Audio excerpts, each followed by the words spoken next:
श्री गणेशाय नमः. श्री स्वामी समर्थ. सुप्रभातम. नमस्कार. सिया ऑफिशियलवर आपले सुस्वागतम. योगेशं सच्चिदानंदं वासुदेवं रजप्रियं धर्मसंस्थापकं वीरं कृष्णं वंदे जगद्गुरुं.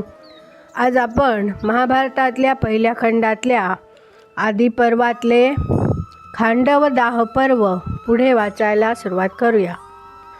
वैशंपायन सांगतात, महात्मा श्वेतकी राजाच्या त्या सत्राची सांगता झाल्यावर त्या सत्रासाठी आलेल्या सर्व दीक्षित याजकांनी म्हणजेच ऋत्विजांनी आणि महातेजस्वी सदस्यांनी दुर्वासाची अनुज्ञा घेतली आणि ते तेथून निघाले. आणि तो महाभाग राजा श्वेतकीसुद्धा आपल्या नगराकडे निघून गेला. महाभाग वेदपारंगत ब्राह्मणांनी त्याचा सत्कार केला.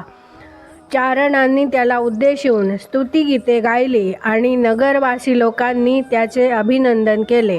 अशा प्रकारच्या श्रेष्ठ आचाराने स्पृहणीय झालेला तो नृपश्रेष्ठ राजर्षी श्वेतकी दीर्घकालानंतर प्रशंसनीय कीर्ती मिळवून ऋत्विजांच्या आणि यज्ञातील सदस्यांच्या परिवारासह स्वर्गात गेला. श्वेतकीच्या त्या 12 वार्षिक सत्रात एकाग्रतेने चाललेल्या यज्ञविधीमध्ये अग्नीने सतत 12 वर्षपर्यंत घृताच्या धारा प्राशन केल्या आणि हवीरभागांचा स्वीकार केला. यामुळे अग्नी परमसंतुष्ट झाला. इतका संतुष्ट झाला की अन्य कोणाच्या यज्ञात घृताच्या आहुतींचा पुन्हा स्वीकार करण्याची त्याची सारी इच्छाच लयाला गेली. परिणाम असा झाला की त्याचे पूर्वीचे दाहक तेज म्लान झाले आणि तो कळाहीन झाला आणि पूर्वीप्रमाणे त्याचा प्रकाश प्रदीप्त राहिला नाही. नंतर भगवान अग्नीला विकृती म्हणजे रोग झाला. त्याचे तेज अगदी क्षीण झाले आणि त्याला ग्लानी येऊ लागली. आपल्याला अवकळा येऊ लागली आहे हे ध्यानात येताच तो ब्रह्मदेवाच्या सर्व जगाकडून पूजल्या जाणाऱ्या सदनाकडे गेला आणि तेथे आसनस्थ असलेल्या ब्रह्मदेवाला तो म्हणाला, भगवन श्वेतकेतूने म्हणजेच श्वेतकीने आहुतीच्या अतिरेकाने माझी इतकी परितृप्ती करून टाकली आहे की मला आता पूर्ण अरुची उत्पन्न झाली आहे. माझ्या जिभेला कसलीही चव म्हणून राहिलेली नाही आणि माझी अरुची घालविणे मला काही केल्या जमत नाही. म्हणून माझे पूर्वीचे सारे तेज म्लान होऊन गेले आहे आणि माझे सामर्थ्य देखील संतुष्टात आले आहे. आपण कृपा केलीत तरच पुन्हा पहिल्यासारखी सुदृढ प्रकृती करण्याची माझी इच्छा सफळ होईल. अग्नीचे हे दीनवाणे बोलणे ऐकताच सर्व त्रिभुवनाचा निर्माता ब्रह्मदेव त्याला स्मित करून म्हणाला, हव्यवाहना अग्ने, वसोरधारा नामक आहुतीपात्रातून अर्पण केलेला हवीरभाग तू 12 वर्षेपर्यंत सतत स्वीकारलास आणि यामुळे तुझे सारे पूर्वीचे असह्य तेज म्लान होऊन गेले आणि तू एकाएकी कळाहीन झालास, तेजहीन झालास. परंतु तू खिन्न होऊ नकोस अग्ने, तुझे पूर्वीचे तेज तुला प्राप्त होईलच. इतकेच नव्हे तर मी तुझी अरुची काढून टाकीन. यासाठी अनुकूल समय लवकरच प्राप्त होईल.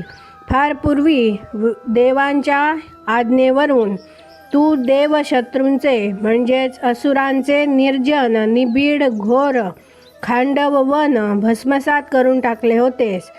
हव्यवाहन अग्ने, आज देखील त्या खांडव वनामध्ये अनेक प्रकारच्या प्राण्यांचे वास्तव्य आहे. या प्राण्यांच्या मेदाने म्हणजेच वसेने म्हणजेच चरबीने तू तृप्त झालास म्हणजे तुझी खंगलेली प्रकृती पुन्हा ताळ्यावर येईल. ते खांडव वन जाळून टाकण्यासाठी तू ताबडतोब जा आणि ते जाळून टाक, म्हणजे तुझी ही सांप्रतची अवकळा नष्ट होईल. प्रत्यक्ष परमेष्ठी ब्रह्मदेवाच्या मुखातून बाहेर पडलेली ही वाणी ऐकताच हुताशन अग्नी अतिशय त्वरेने तेथून निघाला आणि अपार सामर्थ्य प्राप्त झालेला तो अग्नी खांडव वनामध्ये आला. वाऱ्याने त्याला भरपूर मदत केली आणि त्यामुळे तो एकाएकी क्रुद्ध झाला आणि भडकला.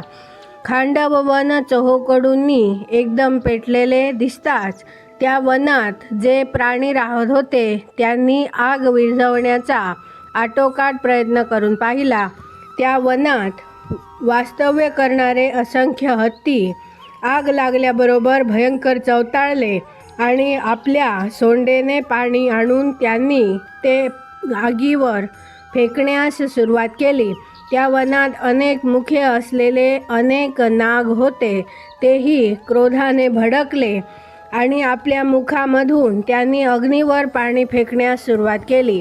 राजा जन्मेजया त्या खांडव वनात जे इतर अगणित प्राणी होते त्यांनी सुद्धा अग्नीवर पाणी मारण्याचे अनेक उपाय योजले आणि तो अग्नी शक्य तितक्या त्वरेने विझवून टाकला.